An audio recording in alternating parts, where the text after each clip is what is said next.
New tax bill सभी का आजकल जो डिस्कशन है न्यू टैक्स बिल के ऊपर है। क्या न्यू टैक्स बिल में ऐसा क्या है कि हर कोई पर्सन को इसको पता होना चाहिए, जो आपको टैक्स के बारे में जितने भी आपके डाउट हैं वो क्लियर हो सके। और क्या आपकी इनकम 12 लाख तक टैक्स फ्री है? अगर फ्री है तो उसमें कौन कौन सी इनकम आ रही है? हमने ऑलरेडी भी इससे पहले बहुत सी वीडियो डाली है। प्लीज़ चैनल को सब्सक्राइब करें और वीडियो को लास्ट तक देखें, जो आपको वो चार्ज पॉइंट समझ में आ सके जो कि न्यू टैक्स बिल में है। इससे पहले गवर्नमेंट ने जो टैक्स चलता था वो 1961 टैक्स चलता एक्ट चलता था। अभी वो एक्ट ख़त्म किया जा रहा है, तो उसके बाद अभी जो आ रहा है 2025 में न्यू टैक्स बिल आ रहा है। इसके बाद 1961 वाला जो टैक्स का एक्ट था वो ख़त्म किया जाएगा। इस न्यू टैक्स बिल में ये प्रावधान किया गया है कि जो आपका असेसमेंट ईयर और फाइनेंशियल ईयर को अलग अलग लिखते हैं उसको एक ही किया जाए। जी हाँ, काफ़ी पर्सन ऐसे हैं जिनको फाइनेंशियल ईयर और असेसमेंट ईयर के बीच में कुछ डॉट होता है, जिस वजह से इसको ख़त्म किया जा रहा है। सेकेंडली, जो पुराना बिल था, जो पुराना एक्ट था, उसके बीच में काफ़ी ऐसी कॉम्प्लिकेशन थी जो कि समझनी थोड़ी मुश्किल थी और वो काफ़ी लेंथी था। अभी ये न्यू बिल जो पेश हुआ है ये थोड़ा उससे छोटा है, और बाकी इसको समझना उससे पहले आसान है। इसी कारण से ही ये न्यू बिल एक्ट पास हुआ है। वो बहुत ज़्यादा पुराना था और उसमें बदलाव की ज़रूरत थी।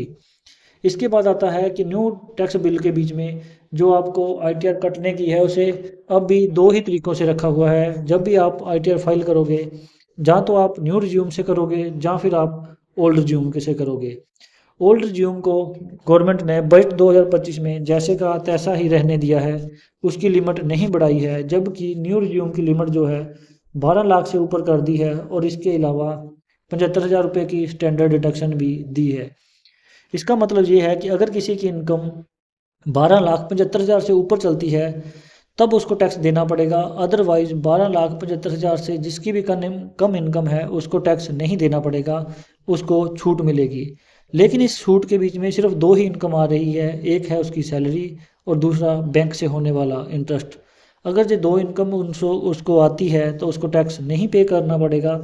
इसके अलावा आपका क्रिप्टो करेंसी से, ड्रीम इलेवन से, कोई लॉटरी प्राइस से, कोई बिजनेस से, कोई रेंट से, कोई कैपिटल गेन से, इस तरह बहुत से टाइप से कोई पर्सन इनकम जनरेट कर सकता है। अदर इनकम के ऊपर जो भी उसका टैक्स एप्लीकेबल है वो उसको लगेगा। इस तरह बहुत से पर्सन इस सोच में है कि न्यू टैक्स बिल के बीच में ऐसा क्या है कि जो उसके टैक्स को प्रभावित करेगा।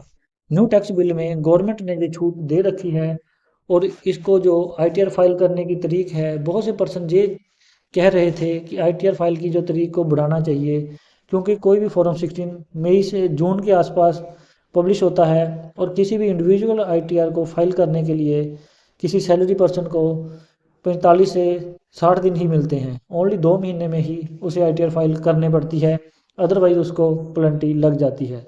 इस एक्ट बिल में भी इन्होंने जो लेट फीस की प्लंटी है वो 5,000 ही रखी है। फिलहाल अगर किसी की इनकम कम होती थी तो उसको 1,000 तक की प्लंटी के साथ में ही आईटीआर फाइल हो जाता था। इस तरह न्यू बिल के बीच में ये 4-5 धाराएँ ऐसी है जो कि आम पर्सन को जाननी चाहिए, और यही अगले इन्होंने न्यू बिल में भी ऐसे का तैसे ही इसको बना के रखा है, जबकि इसमें थोड़े से बदलाव करने चाहिए थे।